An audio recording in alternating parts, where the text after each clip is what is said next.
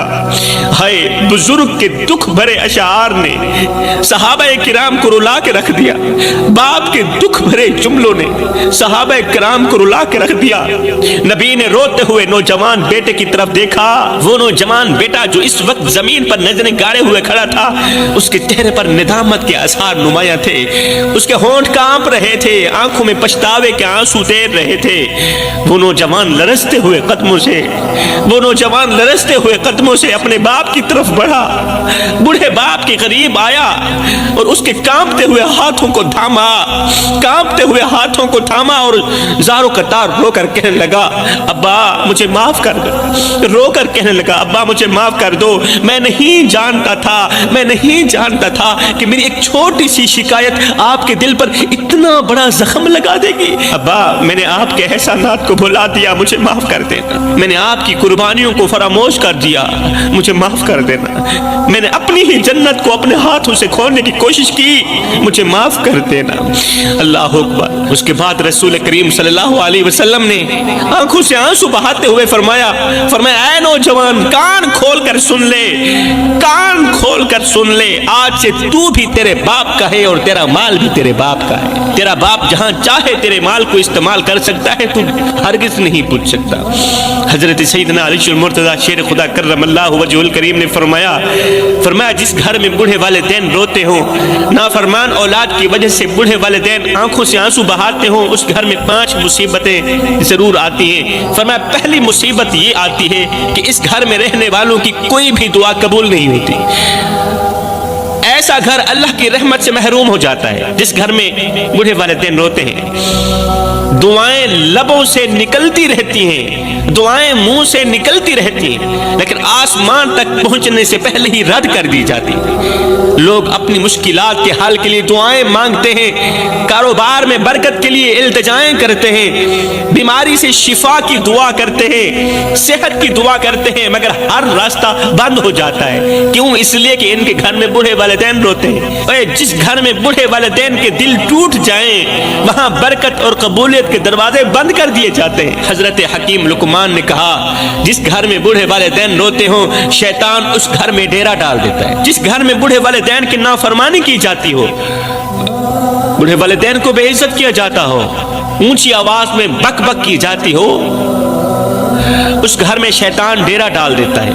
اور جس گھر میں شیطان ڈیرا ڈال دے، وہاں ایسی تباہی آتی ہے کہ انسان کی عقل دنگ رہ جاتی ہے۔ شیطان کا سب سے بڑا ہدف پھر یہی ہوتا ہے کہ گھر کے افراد کو آپس میں دشمن بنا دے، رحمت کو زحمت میں بدل دے اور محبت کو نفرت میں بدل دے۔ وہ گھر جہاں والدین کی آنکھیں نم ہوں، وہاں شیطان اپنے جال پھیلا کر ایسے حالات پیدا کر دیتا ہے کہ تباہی کے سوا کچھ نہیں ہوتا۔ وہ کون سی تباہی ہوتی ہے؟ گھر میں ہمیشہ جھگڑے اور بے سکونی رہتی ہے، یہ تباہی ہے۔ جب شیطان گھر میں ڈیرا ڈال دیتا ہے نا، ماں باپ کے رونے کی وجہ سے، اللہ اکبر، پتہ ہے پھر کون سی تباہی آتی ہے؟ گھر میں ہمیشہ جھگڑے اور بے سکونی لگی رہتی ہے۔ اولاد اپنے دل سے ماں باپ کی عزت کرنا چھوڑ دیتی ہے، پھر رزق میں بے برکتی آ جاتی ہے اور سب کچھ ہوتے ہوئے بھی ہر ایک چیز کی کمی محسوس ہوتی ہے۔ پھر عبادت میں دل نہیں لگتا، نماز اور تلاوت بھاری لگنے لگ جاتی ہے۔ شیطان دماغ میں ایسے خیال ڈالتا ہے کہ بندہ والدین کو ہی اپنی بدبختی کی وجہ سمجھنے لگتا ہے۔ جس گھر میں بوڑھے والدین روتے ہوں، وہاں بے برکتی ایسے بسیرا کر لیتی ہے کہ دولت ہونے کے باوجود بھی سکون غائب ہو جاتا ہے۔ پھر گھر میں دولت بھی ہوتی ہے، مال بھی ہوتا ہے، لیکن سکون نہیں ہوتا، اس لیے کہ اس دولت میں برکت نہیں، کھانے میں لذت نہیں رہتی اور زندگی ایک عجیب بے چینی میں گزرنے لگتی۔ حضرت علی فرماتے ہیں ایسے گھروں میں بیماریاں، ذہنی دباؤ، ناگہانی آفات دروازہ کھٹکھٹانے کے بجائے اندر ہی بسیرا کر لیتی ہیں۔ ہر کام میں رکاوٹ، ہر قدم پر پریشانی اور ہر لمحے بے سکونی کا سامنا لگا رہتا ہے، کیونکہ والدین کی آہیں، والدین کی تڑپ زمین پر نہیں گرتی، والدین کے آنسو زمین پر نہیں گرتے، بلکہ عرش الہی کا دروازہ جا کھٹکھٹاتے ہیں اور اللہ سے اپنی بات منوا کر ہی دم لیتے ہیں۔ خدا را میرے بھائیوں، والدین کو اتنا مت ستاؤ کہ وہ اللہ کے سامنے تمہارا نام لے کر رو پڑے۔